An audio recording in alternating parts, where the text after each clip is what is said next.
നിന്നെ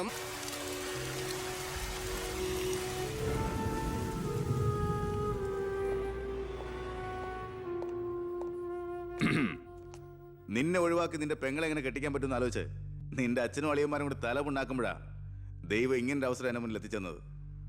ആദ്യം നിന്നെ സപ്പോർട്ട് ചെയ്യുന്ന CI വിജയനെയും ഗ്രൂപ്പിനെയും ഒരു അന്വേഷണത്തിന്റെ ചുമതല കൊടുത്ത് ഞാൻ സേലത്തേക്ക് അയച്ചു. ഇനി ഇവിടെ വെച്ച് നിനക്കിട്ട് തന്നാലും കൊന്നാലും ചോദിക്കാൻ ആരുമില്ല. പക്ഷെ എന്ത് ചെയ്യാൻ പറ്റും, നീ എന്റെ അളിയനാകാൻ പോലെ. ഒരേ ഒരു അളിയൻ. ഒരു പ്രതിയെ പിടിച്ചാൽ 24 മണിക്കൂറിനകം കോടതിയിൽ ഹാജരാക്കണമെന്ന നിയമം. പക്ഷെ നിന്റെ കാര്യത്തിൽ ഞാൻ പറയുന്ന റൂൾസ്. എന്തായാലും എന്റെ കല്യാണം കഴിയുന്നവരെ അളിയനെ ഈ മുക്കയും ക്യാമ്പിൽ തന്നെ കിടന്നു എന്റെ ഈ കല്യാണക്കുറിയും വായിച്ചോണ്ട്. എന്നാ പിന്നെ കല്യാണത്തിന് ശേഷം തറവാട്ടി നമുക്ക് കാണാം. വരട്ടടാ അളിയ.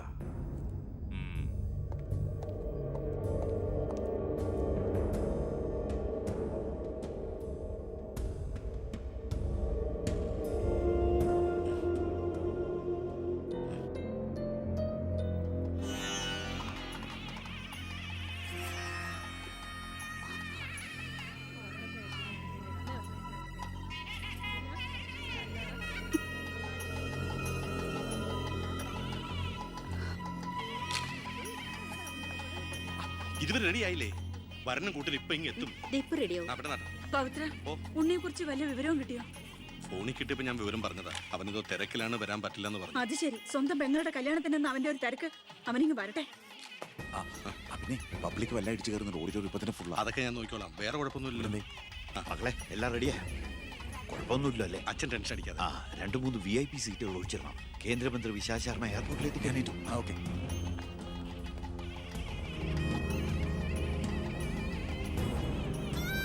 മോളെ,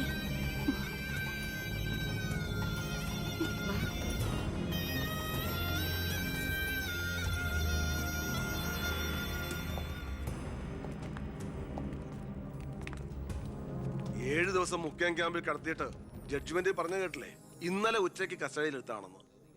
എന്തായാലും FIR ശിക്ഷ ഇളവ് കിട്ടാനുള്ള ചാർജേ ഉള്ളൂ. നിന്നെ ഒഴിവാക്കി നിന്റെ പെങ്ങളുടെ കല്യാണം നടത്താനുള്ള തന്ത്രമായിരുന്നു അതിന് പിന്നിൽ. അത് വെറും കല്യാണമായിരുന്നില്ല. കേന്ദ്രം ഭരിക്കുന്നവരടക്കം കേരളത്തിലെ സകല മന്ത്രിമാരുണ്ടായിരുന്നു. ആരുണ്ടായാലും എന്താ, ഒരേ ഒരു മകനെ ജയിലിൽ അടച്ചിട്ടല്ലേ.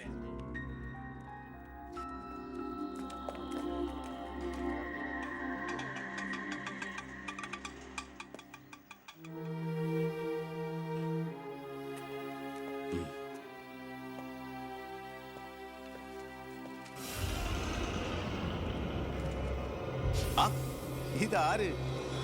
അളിയോ?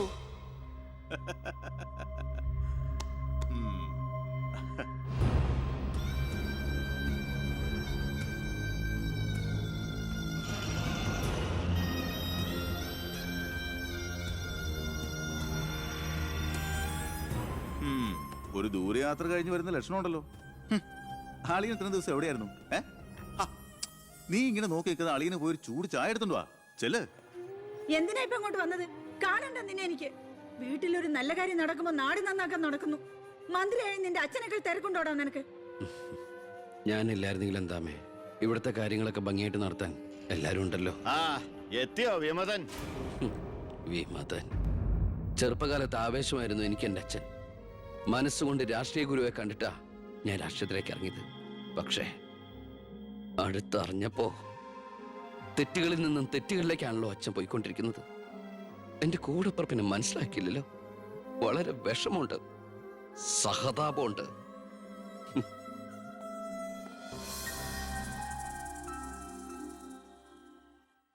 കൂട്ടക്കൊല നടന്നതിന്റെ പിറ്റേന്ന് മൈതാനത്തിലെത്തിയ ഭഗത് സിംഗിന് അവിടുത്തെ കാഴ്ചകൾ കണ്ട് സഹിക്കാൻ പറ്റില്ല.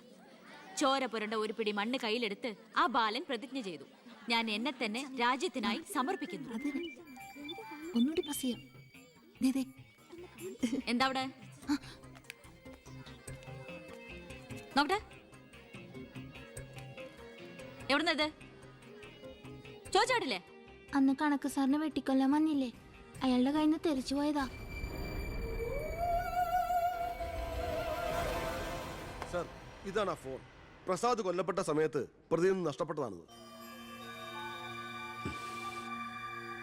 സർ, പ്രസാദ് കൊല ചെയ്യപ്പെടുന്നതിന് മുമ്പ് ഈ ഫോണിൽ നിന്നുള്ള ലാസ്റ്റ് ഔട്ട് ഗോയിങ് കോള് മന്ത്രി ബാലഗംഗാധരമേനോന്റെ ഫോണിലേക്കായിരുന്നു. റിമാൻഡിൽ കഴിയുന്ന പ്രതിയെ വീണ്ടും ചോദ്യം ചെയ്തപ്പോ മന്ത്രിയുടെ പങ്കിനെ കുറിച്ച് വ്യക്തമായ സൂചന ലഭിച്ചിട്ടുണ്ട് സർ. അത് മാത്രമല്ല സാർ, മണിമലയാർ ഡാം അഴിമതി കേസിൽ 2 വട്ടം നോട്ടീസ് അയച്ചിട്ടും മേനോ ഹാജരായിട്ടില്ല. തനിക്കിതൊന്നും ബാധയല്ല എന്ന മട്ട മേനോനുള്ളത്. ഇപ്പൊ വാറണ്ട് ഇഷ്യൂ ചെയ്തിട്ടുണ്ട്. എങ്ങനെയാണോ തന്റെ അച്ഛനെ ഇതിൽ നിന്നൊന്ന് രക്ഷപ്പെടുത്തിയെടുക്കുക? അച്ഛൻ ശിക്ഷിക്കപ്പെടണമെന്ന് ലോകത്ത് ഒരു മകനും ആഗ്രഹിക്കില്ല, ഞാനും. പക്ഷെ ആര് കുറ്റം ചെയ്താലും ശിക്ഷിക്കപ്പെടണം സാർ, പ്രത്യേകിച്ച് ജനങ്ങൾക്ക് മാതൃകയാകേണ്ടവർ. ശിക്ഷയിൽ നിന്ന് രക്ഷപ്പെടുമ്പോഴാണ് വീണ്ടും വീണ്ടും തെറ്റുകൾ ചെയ്യാനുള്ള ആത്മധൈര്യം കൂടുന്നത്. ഇത് അച്ഛനെ രക്ഷപ്പെടുത്തലായി നമുക്ക് കണക്കാക്കാം. തെറ്റുകൾ തിരുത്താനും പശ്ചാത്തപിക്കാനുള്ള ഒരു അവസരം.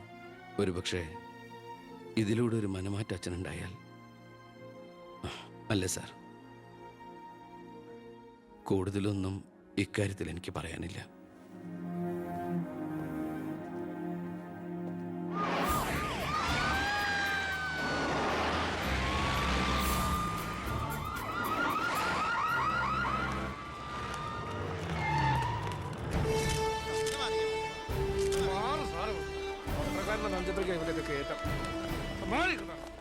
നിങ്ങളോട് വെയിറ്റ് ചെയ്യൂ സർ. അച്ഛാ, ഹർഷം വരുന്നു. അച്ഛാ, ആ മുഖ്യമന്ത്രിയുടെ ഓർഡർ കൈ കിട്ടി അല്ലേ? അച്ഛനെ അറസ്റ്റ് ചെയ്യാൻ മരുമകന് ഡ്യൂട്ടി. അവറാച്ചൻ കളിക്കട്ടോ, കളി അവിടെ വരെ പോകുന്ന കാണാം നമുക്ക്. അച്ഛനെ കോടതിയിലേക്ക് കൊണ്ടുപോയാൽ മതി. ജാമ്യത്തിനുള്ള ഏർപ്പാടൊക്കെ ഞാൻ ചെയ്തിട്ടുണ്ട്. വക്കീലുമായി ജോസ്പേട്ടൻ കോടതി വെയിറ്റ് ചെയ്യാ. നീ എങ്ങനെ എന്നെ കൊണ്ടുപോകുന്നത്? കാറിൽ ഫോളോ ചെയ്താൽ മതി. കാറിലോ? എന്റെ പട്ടി വരും. പോലീസ് ജീപ്പിന്റെ പിന്നിലിട്ട് തന്നെ എന്നെ കൊണ്ടുപോകണം. അതിനു മുമ്പ് ഈ മുറ്റത്തിട്ട് എന്നെ തല്ലി ചതയ്ക്കണം, മുടുമുണ്ട് വലിച്ചു പറിക്കണം. ആ പിന്നെ പത്രക്കാരോ ചാനലുകാരോ ചോദിച്ചു കഴിഞ്ഞാൽ മുഖ്യന്റെ സ്പെഷ്യൽ ഓർഡർ ആണെന്നൊക്കെ പറഞ്ഞേക്കണം.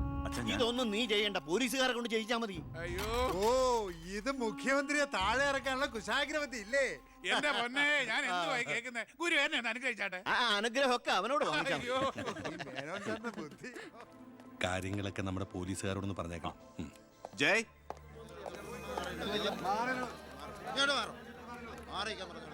പത്രക്കാരും ചാനലുകാരും ഒക്കെ റെഡിയാ. എന്നാ പിന്നെ തുടങ്ങിക്കോ. നടക്കണം സാർ. പിടിച്ച് തള്ളൂ.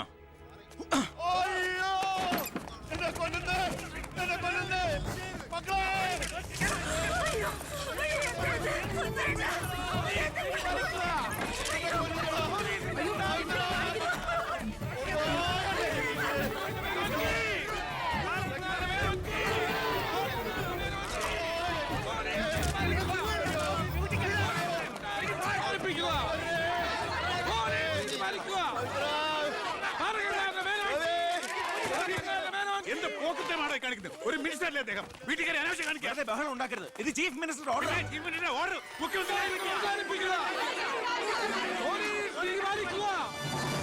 നമസ്കാരം. പ്രധാന വാർത്തകൾ.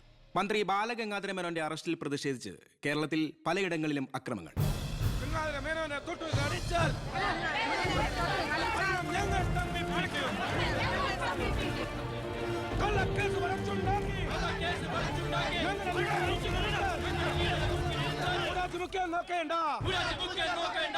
ഇപ്പോൾ കിട്ടിയത് അറസ്റ്റിലായിരുന്ന വിദ്യാഭ്യാസ മന്ത്രി ശ്രീ ബാലഗംഗാധര മേനോന് കോടതി ജാമ്യം അനുവദിച്ചു.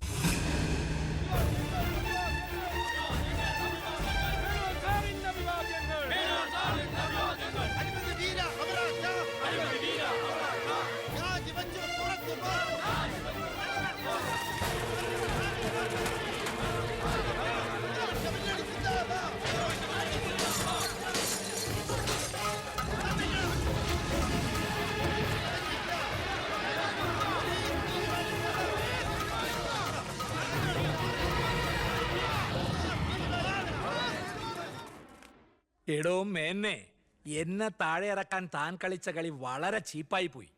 അവറാച്ചൻ എന്തായി പറയുന്നേ? ഒന്നും പറയണ്ട, സൂത്രധാരൻ താനാണെന്ന് എനിക്കറിയാം. താൻ ഒന്നോർത്തോ, തനിക്കെതിരെയുള്ള വജ്രായുധ എന്റെ കയ്യിലുണ്ട്. ഞാൻ അതെടുത്ത് പ്രയോഗിക്കാൻ പോവുക.